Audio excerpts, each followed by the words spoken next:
The restaurant was one of those mid-range Italian places where the breadsticks were unlimited, and the pasta came in portions too large for any reasonable person to finish.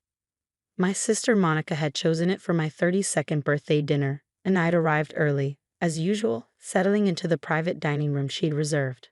"Happy birthday," Monica said when she arrived with her 17-year-old son Derek. No hug, just a quick pat on my shoulder before she slid into the seat across from me. Derek didn't look up from his phone. I'd learned to expect that. The rest of the family trickled in over the next 15 minutes, my parents, Monica's husband Paul, and our younger brother Jason with his girlfriend. By 7, we were all seated, menus open, the waiter taking drink orders. "Present time," Monica announced before we even ordered food, sliding a silver gift bag across the table to me. I opened it to find a luxury candle and a silk scarf, both clearly expensive. "Thank you. This is beautiful." My parents handed me an envelope with a gift card to my favorite bookstore. Jason and his girlfriend gave me a framed photo of us from last summer. Each gift was thoughtful, and I genuinely appreciated them all. Then Monica turned to Derek. "Did you bring Aunt Lisa's gift?" Derek finally looked up from his phone, annoyed at the interruption. He reached into his backpack and tossed a wrapped package onto the table. It slid across the tablecloth and stopped just short of my water glass. I unwrapped it carefully. Inside was a book, a hardcover about personal finance and investing. I recognized it immediately because I'd mentioned it in passing 3 months ago during a family dinner. Derek had actually listened and remembered. "This is perfect, Derek. Thank you so much. I've been wanting to read this." He shrugged, already back on his phone. "Mom said you like boring stuff." Monica laughed, not bothering to correct him. "Well, it's the thought that counts." I ran my hand over the book cover. "No, really, this is thoughtful. I appreciate it." "It was only $20, Derek muttered. The table went quiet for a moment. My mother cleared her throat. "Derek, that's not." "What?" He looked up, defensive. "It's true. Uncle Jason spent like $100 on that frame. Grandma and Grandpa always give gift cards for at least 50. You never buy expensive stuff, Aunt Lisa. Everyone knows that." My father set down his menu. "Derek, that's rude." "He's right though," Monica said, her tone light but pointed. "Lisa's always been frugal. Nothing wrong with that, but let's be honest. She shops at discount stores and drives a 10-year-old car. She's not exactly living large." I felt everyone's eyes on me. The waiter approached to take our orders, and I was grateful for the distraction. I ordered the cheapest pasta on the menu, as I always did, and handed back my menu. Derek smirked. "See? $16 pasta. I could have gotten that book for $15 on Amazon with free shipping." "Derek," Paul said, his voice carrying a warning tone, but he didn't push further. The dinner continued, conversation moving to other topics. Derek complained about his calculus teacher. Monica talked about the beach house they were renting for spring break. Jason discussed his promotion at work. I ate my pasta and listened, contributing when directly addressed but mostly staying quiet. When the cake came out, chocolate with vanilla frosting, everyone sang the half-hearted happy birthday. I blew out the candles while Derek filmed it on his phone, probably for some social media story I'd never see. "Make a wish," my mother said. I already had. We finished dessert and said our goodbyes in the parking lot. Monica hugged me this time, the kind of quick squeeze that felt obligatory. "Don't take Derek's comments personally. He's 17. They're all jerks at that age." "It's fine," I said. "You know we love you," she added, already walking toward her car. "Even if you are the practical one in the family." I drove home in my 10-year-old car, the book Derek had given me sitting on the passenger seat. When I got home, I made a cup of tea and sat at my kitchen table with my laptop. I opened my email and found the message I'd been avoiding for the past 3 hours, the one that had come in just before I'd left for dinner. It was from Derek's college fund advisor confirming our quarterly review meeting scheduled for tomorrow morning. I stared at the email for a long time. Then I opened my banking app and navigated to the education savings account I'd opened when Derek was 7 years old. The balance showed $173,412. I'd contributed $500 every single month for 10 years. Through promotions and raises, through job changes and apartment moves, I'd never missed a payment. Monica didn't know. I'd set it up as a surprise, planning to reveal it when Derek graduated high school. A gift that would cover 4 years of in-state tuition, room, and board, with money left over for books and expenses. I'd imagined his face when he found out, imagined Monica's tears of gratitude, imagined feeling like I'd done something truly meaningful for my family. Instead, I'd gotten a $20 book and a lecture about being cheap. I picked up my phone and texted the advisor, "Can we move tomorrow's meeting to 8 a.m.? I need to discuss some changes to the account." The response came within minutes. "Of course, see you then." I finished my tea and went to bed. I didn't feel angry. I felt clear. The advisor's office was in a building downtown, all glass and modern furniture. Margaret, a woman in her 50s with kind eyes and sensible shoes, greeted me in the lobby and led me to her office. "So," she said, settling behind her desk, "you mentioned wanting to make some changes? I want to close the account and transfer the full balance to my personal savings." Margaret's eyebrows rose. "The entire balance? May I ask why? Derek's college-bound, isn't he? Senior year." "He is. But I've decided this isn't how I want to allocate my resources anymore." She studied me for a moment. "Lisa, you've been contributing to this fund for a decade. That's a significant gift you're taking away. Are you sure about this?" "Completely sure." "Does your sister know about the account?" "No. It was going to be a surprise." Margaret leaned back in her chair. "And now?" "Now I'm choosing to invest in my own future instead of someone who thinks I'm cheap." She nodded slowly. "I understand. Let me pull up the paperwork.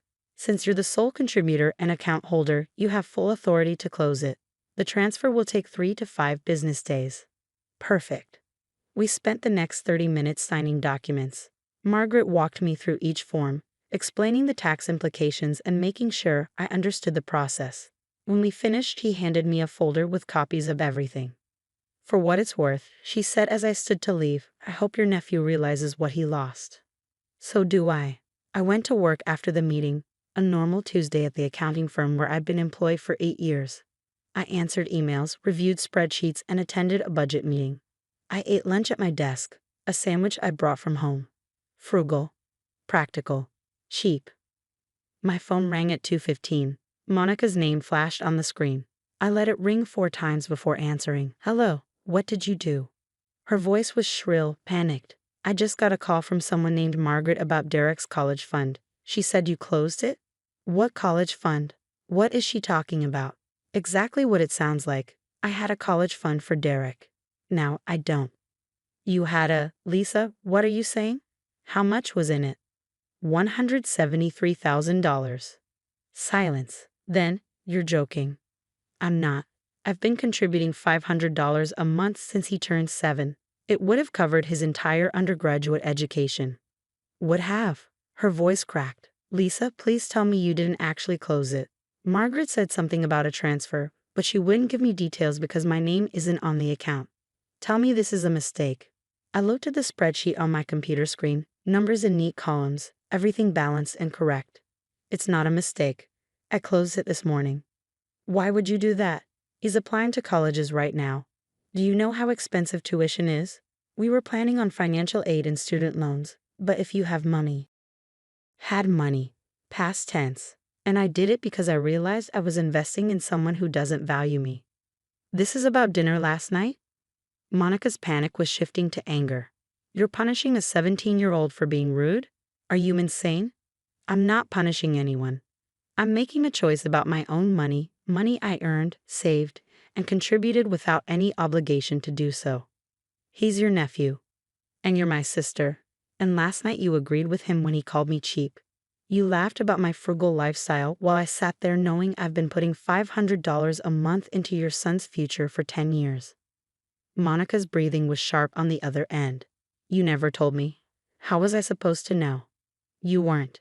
It was a gift. But gifts are for people who appreciate them. Derek made it clear last night that he doesn't appreciate anything I do. $20 was too cheap for his standards." "Lisa, please. We can't afford college without help. Paul's salary barely covers the mortgage and Derek's car payment. We've got maybe $10,000 saved. That's 1 semester at a state school. Then Derek can take out loans like millions of other students. Or he can get a job. Or he can earn scholarships. There are options. You're really going to do this? You're going to take away his future because of one stupid comment?" "I'm not taking away his future. I'm choosing not to fund it." "There's a difference. And it wasn't one comment, Monica. It's years of being treated like the boring, practical sister who doesn't understand real success because I don't buy luxury items or take expensive vacations. It's years of watching you dismiss my choices while I quietly supported your family.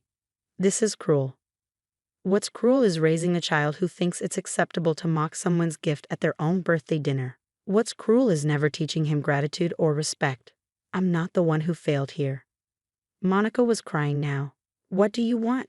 An apology? Fine. I'm sorry. Derek's sorry. We'll do whatever you want, just please don't do this. I don't want anything.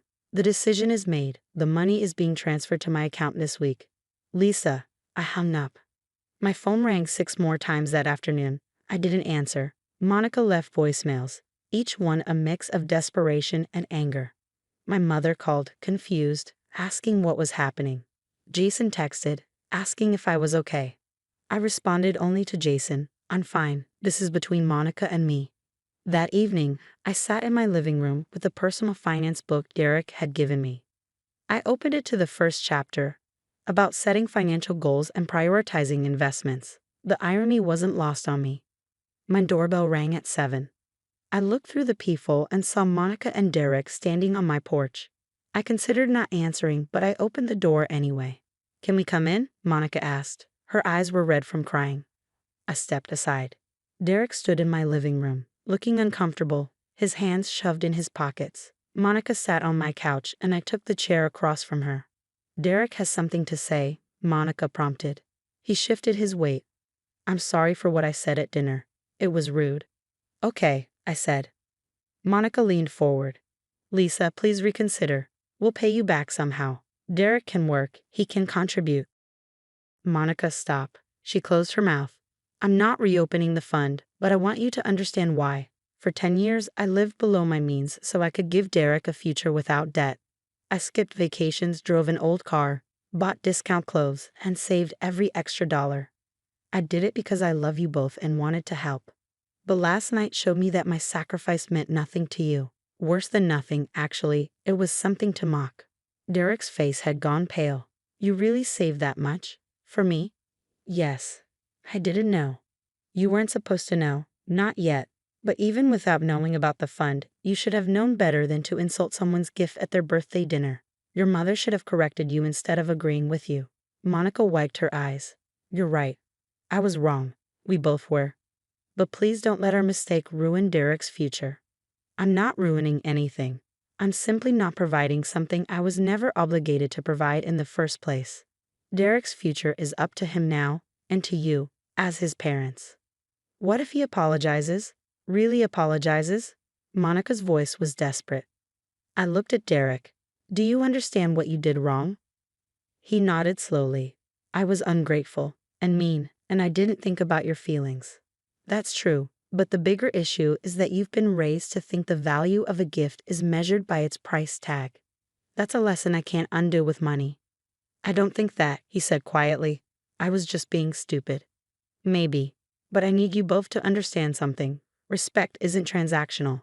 I don't give gifts expecting gratitude, but I also won't continue supporting people who treat me poorly. The college fund is closed. That decision is final. What happens now is up to you. Monica stood, pulling Derek toward the door. We'll figure something out. We always do. But this isn't over, Lisa. You can't just walk away from family. I'm not walking away. I'm setting boundaries. There's a difference. After they left, I sat in the quiet of my home. The book Derek had given me was still on the coffee table. I picked it up and read the first chapter. It talked about investing in yourself, about making choices that align with your values, about the importance of saying no. I'd spent 10 years investing in Derek's future. Now it was time to invest in my own. The money transferred to my account 4 days later, $173,412. I sat at my computer, looking at the balance, and opened a new spreadsheet. Down payment for a house, emergency fund expansion, retirement contributions, travel fund, professional development courses. For the first time in 10 years, my money was going toward my own dreams instead of someone else's expectations.